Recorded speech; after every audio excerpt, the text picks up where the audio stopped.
feel like, if you're enjoying life, enjoying what you do, enjoying what you're, making a living at, you're not working, you're playing.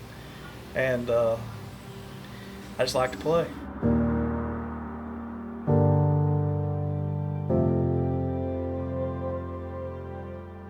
Believe it or not, when I played here, my 2 years at Gulf Coast, we played for a very demanding coach, one of the most demanding coaches I've ever played for. And his name's Mike Candler. He's actually the athletic director now for the college.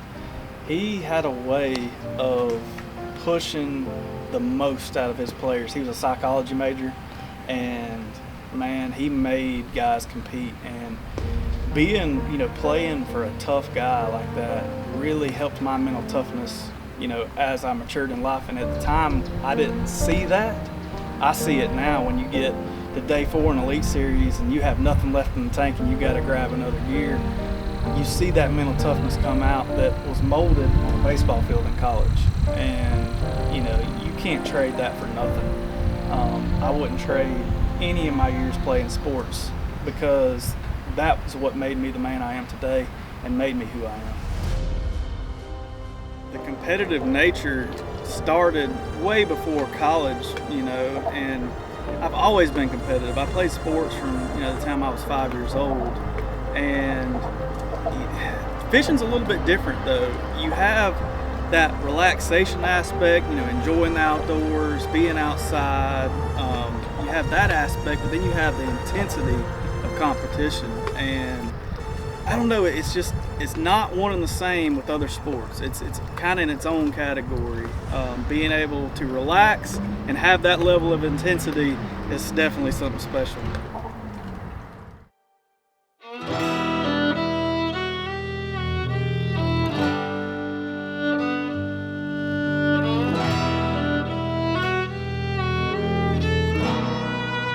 Yeah, for a lot of years, that's the port of Panama City. That's where I'd come home in between events and work. When I fished FLW Tour, I'd come back and fish or work there. And then my first few years on the Elite Series, I'd come home and work in the off season.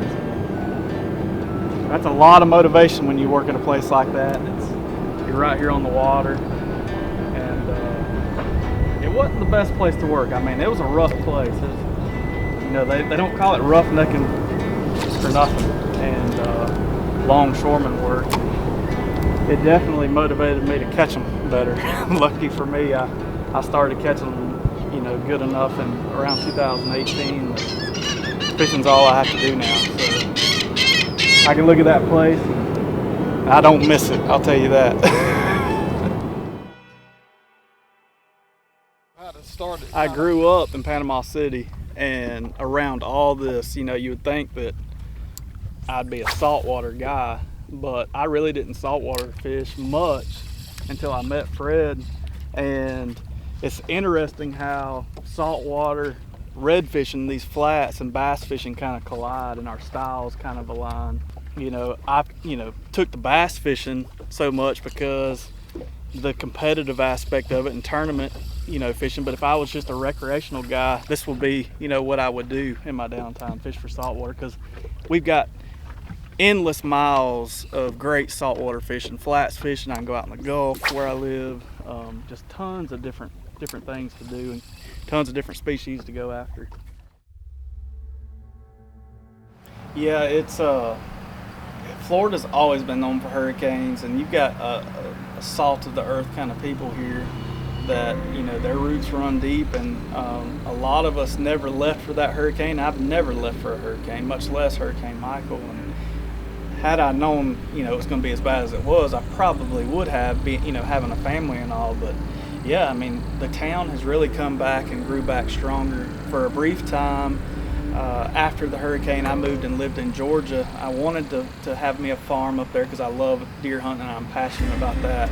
But family brought me back here, and now I live back here full time. I still have my farm in Georgia, which we spend a lot of time during hunt season and my off season to kind of recharge my batteries. But there's something about home, Panama City, the Gulf Coast, this panhandle of Florida that is kind of deep in my soul and can never be removed.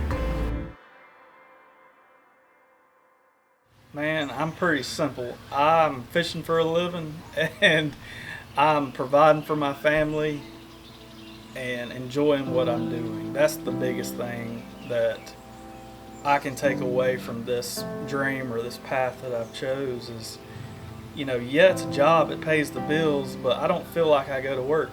And you can't trade that for anything. I mean, honestly, there's guys that go to work every day and hate their job, and what kind of life is that? I think it's a crucial part in being successful is visualizing yourself being successful and knowing you're capable of it and dreaming about it. I mean, if you can dream it, you can do it. That's the way this sport is. So it's just a matter of putting yourself in as many high percentage situations as you can and plugging away until it's your time. I'm Drew Benton, Bassmaster Elite Series Pro. I just completed my 7th season on the Elite Series.